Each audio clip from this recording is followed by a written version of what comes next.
because it was their mother or their daddy. Yeah. And that's the part I want to get into, because a lot of the times the trauma, you have to be okay and forgive them because they're your relative. Yeah. Don't go like that. Yeah. So my forgiveness is a whole different meaning for me. Yeah. You don't get to hurt me and we put a Band-Aid over it. And call it good, because you my mama, you my daddy, you my brother, my sister. Hey y'all, and welcome back to another episode of Becoming. Today we are going to have a hard conversation. We're going to have a conversation about something that not many people have it about, especially people our age. Today we're going to be talking about childhood trauma. And when we hear that word trauma, I think now in today's age, with the health and wellness thing being pushed, it's starting to become like superficial a little bit. But it's so much deeper than that. And it's something that can have a lifelong effect on you, not in a way that you can see, but internally, if you let it. Like if you don't do your work, your healing work, it can be projected onto other people as anger. You can be angry, you can be resentful, you can be unforgiving, you can feel guilty, shameful.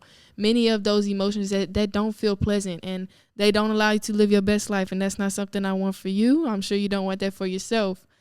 So I have the privilege and the honor to speak about trauma today with somebody I consider as my spiritual sister. In episode 1, I talked about my journey and how I went from attempting suicide twice before the age of 13 and getting into drugs and this and that. And she was one of the few vessels that God used to introduce me into a new way of life. She's wise. She walks in grace. I look up to her. She's a mentor. She's a healer. She's a public speaker. So go check her out. Please welcome to the stage Miss Abria Savoie. Hello, love. So, Miss Abria, how you feel? I'm a little nervous. Okay. I'm gonna let it roll. So, if I was to ask you who is Abria, what would you say? I would say Abria is a leader, a mentor, a free-spirited, gifted, talented young lady. Yes. Claim all that, baby. So, a mentor. Let's get on that. What kind of mentor? I would say mental health mentor. Okay. And that mental health is more like surface level too. Like I said in the beginning with that trauma word, I think it's starting to become like a glass ceiling type of thing. When you say mental health, what do you mean? Trauma. And what does that look like for you when you go into a school or wherever that you're working with a kid, or if you just in a public social environment and you see like that something's wrong? I let God bring me to people. Oh. I let God bring me to people, anybody. Okay. Because sometimes I could be hesitant towards my gift. And I'd be like, I don't know. Yeah. But if your spirit is drawing me to you, and God is drawing me to you, like I feel like I need to see you. Yeah. And hear your story. Yeah. I'm definitely go connect with you. I was in a school the other day, and there was a kid in there. I think he was in 6th grade, maybe in 7th, and something was wrong with him. His eyes was like jittery. His spirit was off, and I could tell, but I didn't say anything. Do you ever have those moments where you see something is wrong with that person, but you don't say anything because of the wisdom in that? Absolutely. Where you let that person fall? Absolutely. Why? Why do you think that's so important to say, I have this gift. I can speak life into this person. I can get this person here from here, but I'm not. They not ready yet. With most mentors, well, when you know your gift, you got to know when your gift is at. You got to know when your gift needs to be a nurturer to somebody. Okay. Because sometimes I feel like I'm not there to put your brokenness back together. You have to do your own work. Yeah. And sometimes I feel like to do your own work, you have to fall. It have to hurt. Yeah. And you have to make stuff be still. Yeah. I think I had, because let me tell y'all something. We have conversations like this all of the time. Like, we could be talking about fast food and bring God in. Like, it's just, we always talking about God, healing, positivity, and not just to follow the trend. Like that irks me sometimes how they making a trend out of it and people not actually doing the internal work. Everybody wants to be that girl or I'm him and follow that trend, but nobody is really about that deep healing, that soul work. You know what I'm saying? Mm-hmm. So back to what I was gonna say. How do you identify when somebody is off? Is it like your spirit? You just feel it? Mm-hmm. Yeah. Yeah. And for you to know what that looks like, what that feels like, what that sounds like, just looking at somebody, you got to know that for you, right? Yep. Yeah. What did that look like for you? When it's been cloudy. Yeah. I would say my senior year. Okay. When I had to sit in my hurt and understand certain things, mm-hmm. A lot of it was quiet. What I mean by that, I know what it felt like when other kids would walk in the hallways with hoodies on their heads. They want to talk, mm-hmm. went to class and left. Yeah. Because my whole high school year wasn't like that. My voice was big. Mm-hmm. But when you have to take a step back and realize it's something in there that's not, something in me that's not settling right. Yeah. I had to learn that piece. Yeah. Because we share the same gift almost. And I feel like that's why we joined together. Mm-hmm. But a little before I got the wisdom of you don't have to fix everybody. Mm-hmm. I was trying to fix everybody. You know about that. We ain't gonna talk about it. But I tried to, like, as soon as I seen something is off, I tried to catch them because that was a trauma response. Mm-hmm. I don't want you to feel bad because I know how that feel. But I read a quote. It said, sometimes you have to let people fall to the bottom because God made the bottom. Mm-hmm. And, when they get to the bottom, they're going to learn so many things about themselves, about the trauma that they've been through. They're going to learn so many things about where they can go. They're going to hear God's voice. And I know for you in your journey, solitude was something so big for you, just being quiet, being still. How important is that? Right now, I'm being still. And right now, I'm being quiet. Why? Because I'm listening to God's voice in whatever he want me. In the beginning, when you feel like you just have to fix broken people, mm-hmm. and you see it, because that's our gift. Yeah. You just want to fix everything. Yeah. Everything is not meant to be fixed if you didn't break it. Yeah. And I had to understand that. I had to understand what trauma looked like. Mm-hmm. So to understand somebody else's trauma, I had to, like I say again, be still and look at my own. Right. So how does one person go from being at the bottom to healing themselves? What does that process look like? What advice would you give to that person? I would give them the advice to be patient with themselves. Okay. So learn how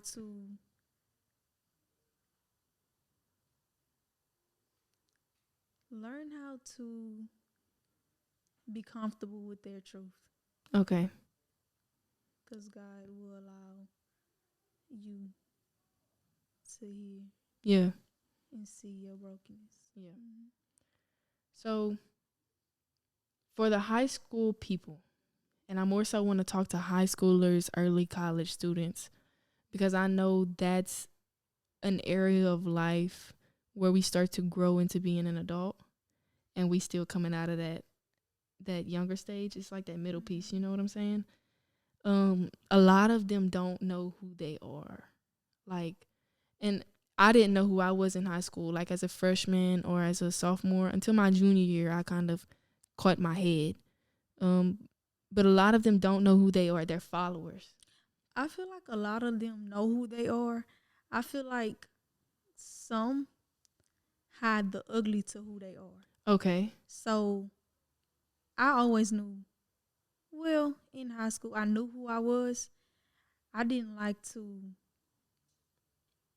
speak sadly about stuff. Like, you couldn't see me if my feelings was hurt about something. You couldn't see me if I wasn't having a good day. Because high school for me, I never missed a beat with nothing. Yeah. Never missed a beat. So I feel like some kids do know who they really But are. what I'm saying is for that, behind closed doors, were you that same person? When you not at school, you in your room sitting by yourself. What did that look like?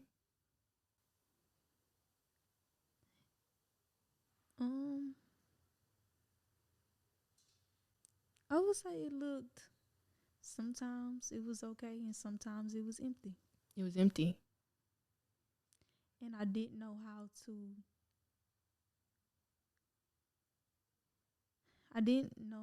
let stuff.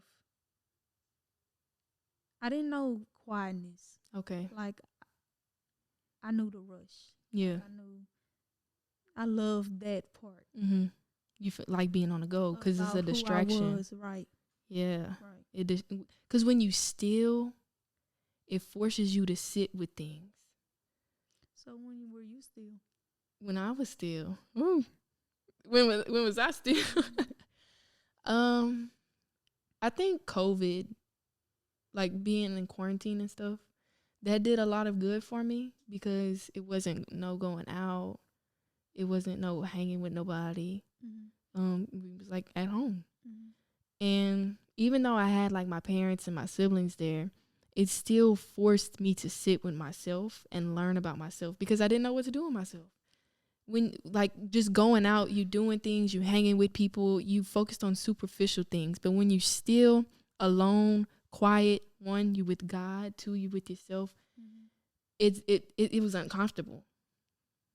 And why is this uncomfortable? I'm sitting with myself. Why is this uncomfortable? It's because you don't have that peace within yourself, you know? And I think back to what I was saying with the high school students, they go to the parties. They do the things that they shouldn't do.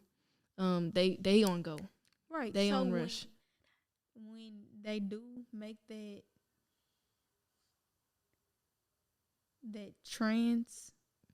transformation. Yeah. Right. Transformation into going to college or whatever they want to do next in life.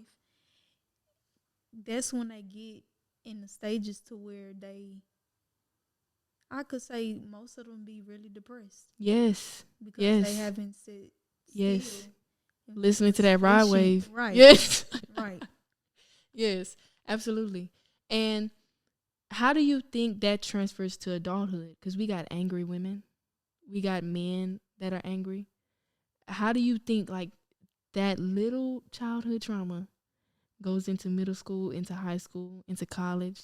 People just avoiding themselves. They just living on autopilot, going to parties and distracting themselves in a way. And then when they're adults, they transfer that to their kids and they project that same thing. How do you think that works? It's a pattern. It's a pattern. Never did it differently in life. To break a pattern, you have to do it differently. Yeah. I've been doing the same routine my whole life. Yeah. That's all I know. And if that's what I want to sit with and that's what I want to continue, it's going to be continued. Yeah. That's a big thing. I know.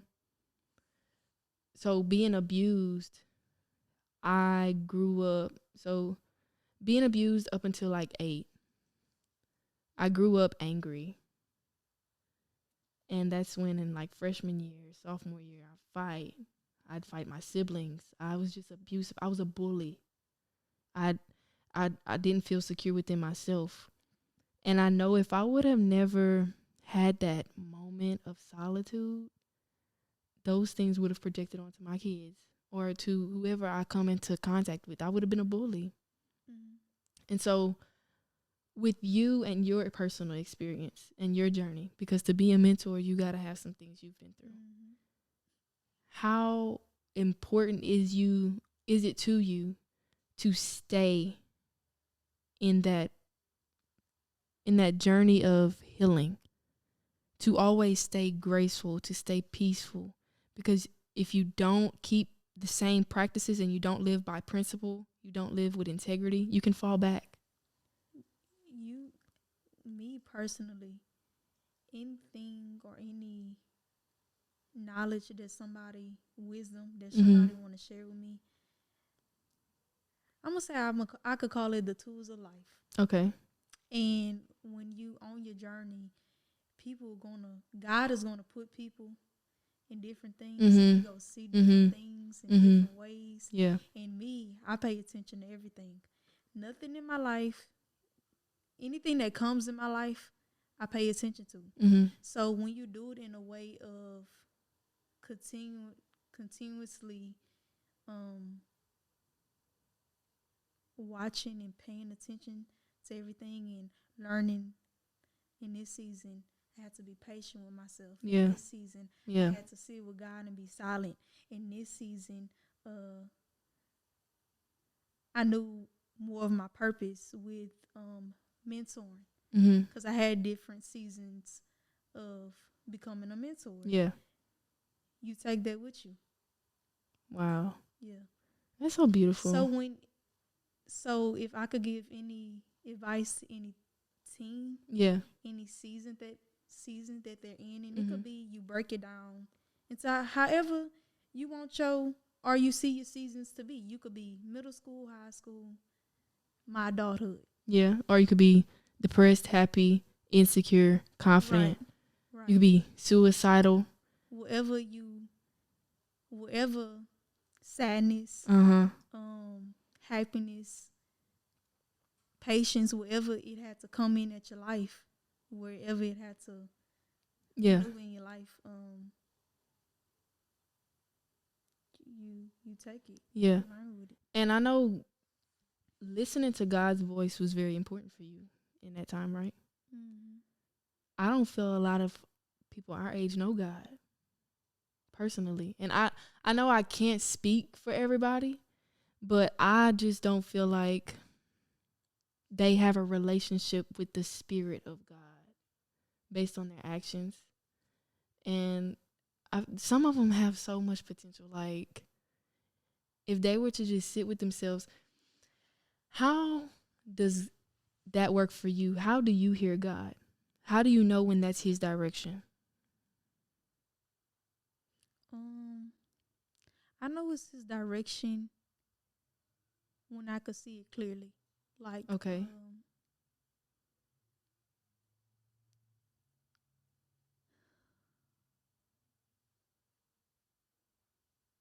When it's not in a way to where I feel hesitant about it, or where I feel nervous about it, or anything like that. Yeah.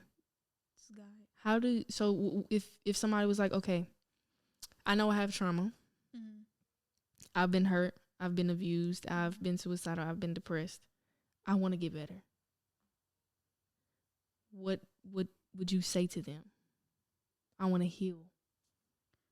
I would say go back to your brokenness. What does that mean? Go back to where it was ugly, to where it was dark and it was empty. And do what?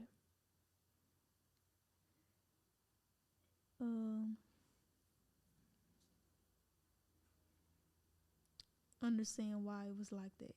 Yeah. For you to know the why behind your trauma, did you have to understand the trauma of your oppressors?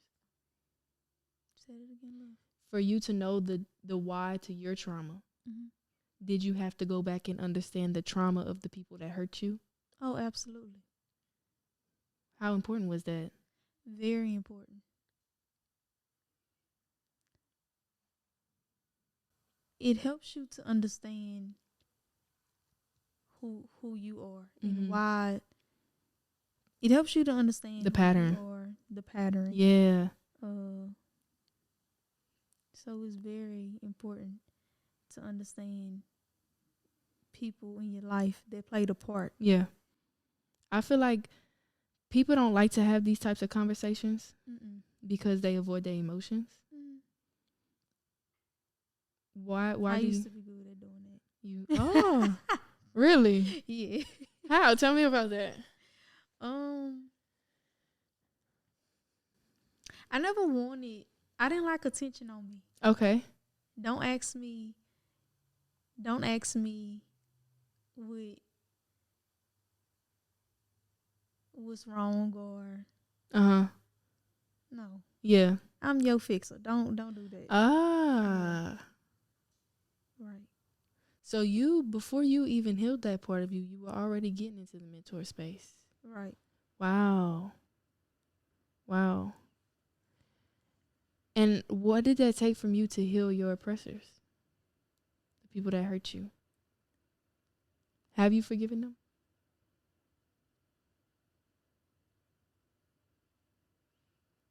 I could say yes. You have? Why? Because I had to understand their story. And sometimes, if I was another teen sitting right here, I feel like another teen would be like, yes, because they felt like they had to, like, because it was their mother or their daddy. Yeah. And that's the part I want to get into. Because a lot of the times, the trauma. You have to be okay and forgive them because they're your relative. Yeah. Don't go like that. Yeah. So, my forgiveness is a whole different meaning for me. Yeah. You don't get to hurt me. And we put a Band-Aid over it. And call it good because you my mama, you my daddy, you my brother, my sister. Right. Yeah. Wow. And so teens don't understand that they have the permission to be angry. Yes. Be angry. If you having that day to where you don't want to see nobody. Yeah. Let it show up. Yeah. Wow. So not avoiding emotions. What your anger look like most of the time? My anger was, like I said, bullying people. I did some horrible stuff. And I don't know. It was like God always had his hand on me because, like, I remember talking people out of suicide in elementary school. And I remember giving people my brand new Jordans that I got. I remember doing good things, but growing up, it didn't outweigh itself. Like, I was a bully. I made people feel low. I made people feel bad about themselves. Yeah, I looked for every feel like how people made you feel. Yeah. Because I felt low. I felt angry, and the only way for me to feel big was to make somebody else feel small. Because I didn't have that God confidence. And I think I'm so grateful that I've healed that part of me, because no telling how many more people I would have hurt. And I think it's the biggest blessing now to give back on like becoming and spread the word of righteousness of it's okay, like you don't have to be perfect. You don't have to grow up with the white picket fence. You hurt, you're depressed, you're angry, you're sad, you feel guilty, whatever that feeling may be, it's okay to accept that emotion, to live with that emotion, to heal it. And I think the biggest struggle now is to forgive the people that hurt you. I think that's the biggest part of everybody's. Yeah. Wow. So if people want to reach out to you, where can they find you? If y'all got some trauma in y'all bank, cause y'all don't want that going on y'all kids. So Yeah. If they want to do the work. Yeah. No, for real. Because if y'all not serious, don't waste your time. Because they got some people that'll say they want to heal, but when it comes time to take accountability for the part they played, they don't want it no more. They don't want to take accountability for that. But it takes a lot of accountability. Yeah. To become who you want to become. Yeah. That's why we becoming. Yeah. That's why we becoming. So where can they find you at if they want to work with you, they want to follow you? Give me your socials or whatever. My social media, Instagram, Facebook is Abria Savoie. Okay. Yeah, you can find me on Linktree. Okay. Okay, you got a website? Website is in the making. It's gonna be abriasavoie.com. So by the time, it should be a. I'm holding her accountable right now. So we recording this episode. It's not gonna be out till like a week from now. Y'all know how this work. I'm just gonna keep it transparent. This website gonna be up by the time this episode out, right? Y'all, she always on my case. Is this episode gonna be? I mean, the website gonna be Cristiano. It's gonna be up. Good. Well, again, thank you for coming. Thank you for gracing the podcast. And I want you to know it's okay to feel. It's okay to sit in it. It's okay to love yourself through it and be patient with yourself. It's okay to forgive the person that hurt you. It's always a journey. Life is not about reaching a destination. It's a steady journey until that expiration date on your life hits. And if a part of your journey needs to be slow, when you don't need to see nobody, hear nobody, let it be slow. Let it be slow. Let it be slow. Be still and sit with God. Yep. Amen. Hallelujah. So again, I want you to know, don't live blindly to yourself. Surrender to yourself. Accept that you're depressed. Accept that you're suicidal. Accept that you feel hurt and that you have resentment against somebody. Accept that. And accept the part you played in that. Accept the part that you played. You said something wrong. You weren't emotionally intelligent enough to be responsive instead of reactive. Accept that. So thank you for tuning in, and I'll see you next time on another episode of Becoming.